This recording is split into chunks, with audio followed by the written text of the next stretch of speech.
Now, there is a new face that many Indian cricket fans will get to see after a very long time in Indian cricket, and that too in Test cricket. Sarfaraz Khan. Remember him? The youngster who cracked unbelievable records and then fell out of the radar. Yes, that's Sarfaraz Khan. He's back in the senior Indian Test squad that was announced for the second Test against England. This, of course, after some injuries to key personnel in Ravindra Jadeja and KL Rahul. Now, he steps in when the Indian team has just come off a shock loss to England in the first Test. And what's followed is a drop in the ICC World Test Championships ranking as well. Now, while the Indian team was getting ambushed by England at Indian city of Hyderabad in the first Test, Sarfaraz Khan was busy smashing the England Lions bowlers in the India A series. In the two matches that he played, Sarfaraz scored 220 runs that included a century as well.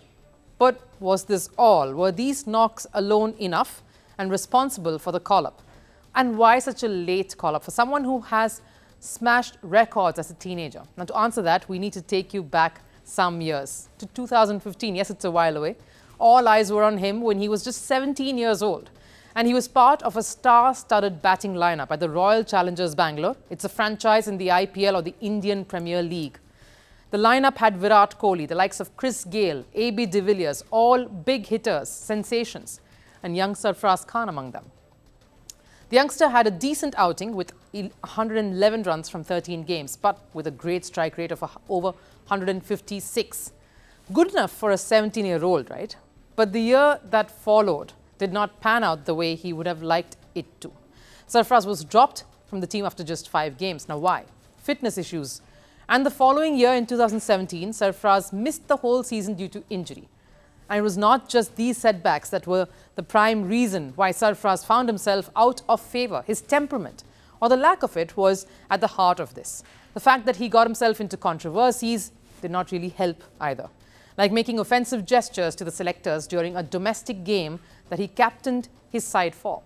He was not surprisingly dropped from the squad thereafter following this incident. From then on, he continued to remain in the fringes, a sort of a curious example of a talent that promised so much but is not showing any glimpses of delivering on them. We've seen this in the past. Not everyone can be a Sachin Tendulkar, who debuted and started so young but continued to show promise even later. Sarfaraz is someone whose cricket is homeschooled, in that he was coached by his father, who continues to groom him even now and who started molding him and his skills and got him to where he is today. And there was no time that he stopped practicing, especially in the last few years. If you were aware of the Indian city of Mumbai and the havoc that rains can cause, especially during monsoons, you know it is tough to play cricket then.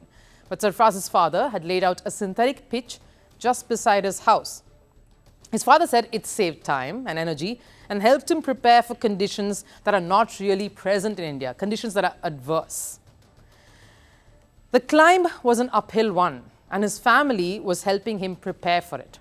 The pitch, of course, is just a symbol. Sarfaraz still had to change the perceptions of the selectors and those around him, making the key decisions to get back in and finding his way. He thankfully let his bat do most of the talking.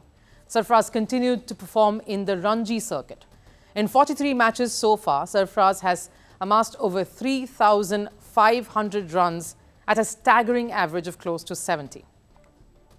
Sarfaraz thought the best way to try and get the selectors to notice him was just by scoring runs. Sensible that, given the talent India has. Sarfaraz always found it hard, but the player always found support from former cricketers too, especially someone like Irfan Pathan, who even till before his selection questioned why someone like Sarfaraz was not being picked. He had shown the numbers, he had backed it up with enough of his performances. And that clearly reflected now with him coming in to the second Test squad. A lot of cricketers, in fact, congratulated Sarfaraz when he finally found a place. But will he be part of the 11 come the second Test? Former India cricketer and, of course, an expert now, Akash Chopra, has backed Sarfaraz Khan to replace the injured KL Rahul. Sarfaraz Khan and Rajat Patidar are available with this team. Ruturaj Gaikwad and Virat Kohli are still not there. They will have to play either Rajat Patidar or Sarfaraz. You can go towards Sarfaraz because he can play in an unorthodox fashion and is a very good player of spin. Yeah, he's kind of points out a very, very key aspect there. When we speak about Bazball and the element of surprise that it brings with it, which was evident in that first test that India crumbled and lost in, it's someone like Sarfaraz Khan and, like Akash Chopra mentioned, the slightly unorthodox fashion that does create a dent, that could create some impact and just may give England some things to think about, rework their plans, sort of rework the strategy. But will Sarfaraz be able to replicate his domestic performance on the international stage if given the chance? Now, for someone who has been sidelined from the main pitches for years now, my guess would be if and when the opportunity comes, one would surely look to make it count.